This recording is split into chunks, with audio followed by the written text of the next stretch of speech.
Irmãos e irmãs, uma boa noite. Que a infinita graça do nosso Senhor Jesus possa de uma maneira muito especial encher os nossos corações. Vamos fazer uma oração. Pai, em nome de Jesus, é no teu santo nome que nós estamos aqui mais uma vez reunidos. Senhor, nós pedimos ao teu Santo Espírito Santo que ele conduza esse tempo da tua palavra, que seja ele o teu falar a cada um de nós aqui. Abra os nossos olhos com o colírio da tua palavra, Senhor. Toca no mais profundo do nosso coração. Senhor, nós dependemos unicamente que o Senhor faça a tua obra em nós. Mais uma vez neste lugar, nós te entregamos esse tempo da tua palavra, no nome do teu Filho Jesus, amém.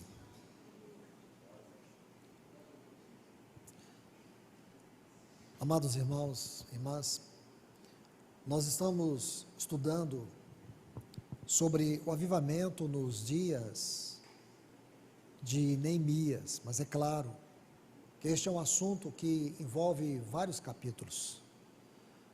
Para nós entendermos o livro de Neemias, é importante nós sabermos o que de fato aconteceu na história. O que eu tenho procurado encorajar os irmãos é que essas histórias bíblicas, elas carecem de uma revelação mais profunda na palavra. Porque corremos o risco de conhecer a história e não ouvir Deus na história. Você lê um livro e não saber o que Deus fala nesse livro. Qual é a voz de Deus nesse livro? Cada capítulo da Bíblia traz para nós o falar de Deus, o falar claro, o falar objetivo. Então nós estamos estudando aqui o livro de Neemias, mas é claro, construindo toda a realidade contextual que compõe essa história. Se você gosta de minúcias, de detalhes, de enriquecer a história, você precisa voltar lá para o tempo do rei Ezequias, quando ele recebeu aqueles emissários da Babilônia e mostrou todos os tesouros sagrados. E depois o profeta Isaías entra até o rei Ezequias, e profere uma profecia. E é a partir daí que nós começamos a construir toda a narrativa, todos os capítulos, da onde nós extraímos as aplicações para entender, por essa história, a nossa realidade espiritual hoje. Então, depois de Ezequias, você tem a história de Manassés, e Manassés, ele foi o pior rei de Judá. Ele profanou toda a cidade de Jerusalém. Lá no templo, ele corrompeu todo o templo sagrado, de todo tipo de perversidade, e ele importou da Assíria todas as abominações. Segundo os estudiosos, ele construiu túneis que interligavam uns aos outros, e dentro desses túneis se praticava todo tipo de orgia sexual. Ele era tão depravado, tão terrível, que ele sacrificou o próprio filho em uma adoração a Moloque, e ele incentivava o sacrifício de crianças. Então, quando você estuda a história de Manassés, você tem a ideia do tipo de corrupção que estava em Judá. Onde estava a cidade de Jerusalém, onde estava o templo, onde estava o lugar santíssimo, onde estava a arca. E depois você tem o filho dele, Aminon, que não foi diferente do seu pai. Porém, nós sabemos que em uma conspiração, Aminon é morto, e aquele mesmo grupo que o matou preservou uma criança de 8 anos, Josias. E aí tem um princípio de uma restauração. O rei Josias foi um rei muito especial, porém ele não conseguiu trazer o povo de volta a Deus e nem restaurar o culto a Deus. Seu filho e seus netos prosseguiram no mesmo caminho de Manassés. Porém, nesse tempo, aí entra mais um outro capítulo, que são os 40 anos do ministério do profeta Jeremias. Porque aparentemente estava acontecendo um avivamento em Judá, mas era um avivamento de aparência, não um avivamento verdadeiro. Toda a história do livro de Jeremias compreende parte desse contexto e outros capítulos seguintes. E ao final do livro de Jeremias, nós temos a cidade de Jerusalém sendo tomada pela Babilônia. Durante 3 levas, a cidade foi destruída, o templo foi queimado, suas portas queimadas, destruídas.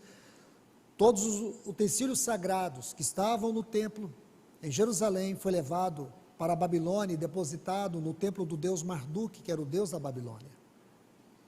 E aqui nós vamos para mais um capítulo, que é a história de Daniel e seus 3 amigos, um pequeno remanescente, e outros, como o profeta Ezequiel.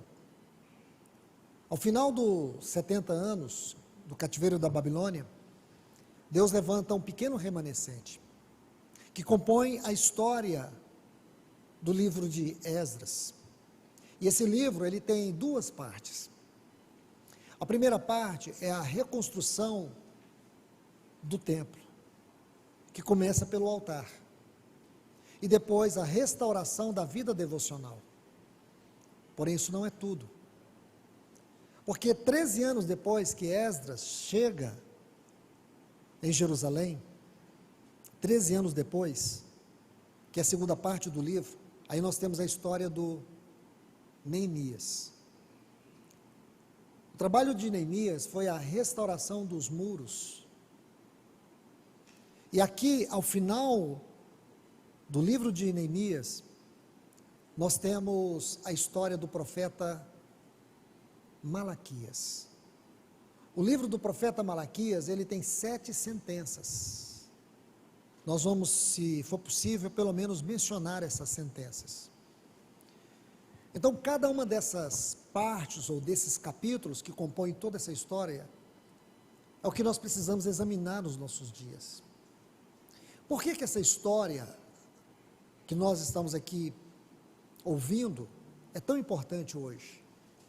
Porque é dessa história que nasce um remanescente que recebeu o Senhor Jesus, a encarnação do Verbo, do Filho de Deus. Havia um remanescente que esperava pelo Messias. E quando nós saímos da história e vamos para a revelação da história, qual é a revelação, qual é a aplicação espiritual da história? Nós vemos que é justamente o que está acontecendo hoje. Deus está restaurando a sua casa. Deus está restaurando o seu testemunho no meio do seu povo. É isso que nós precisamos ver.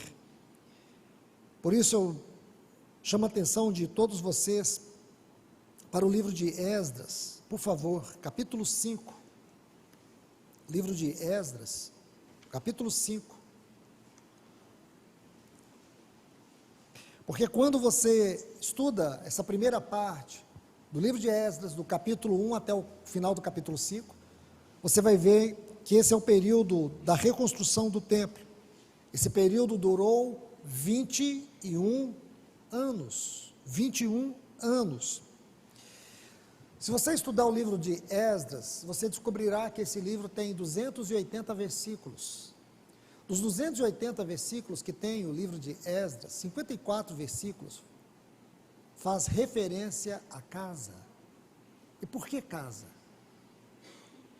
Porque o assunto casa, ou a restauração da casa, é o assunto chave deste livro.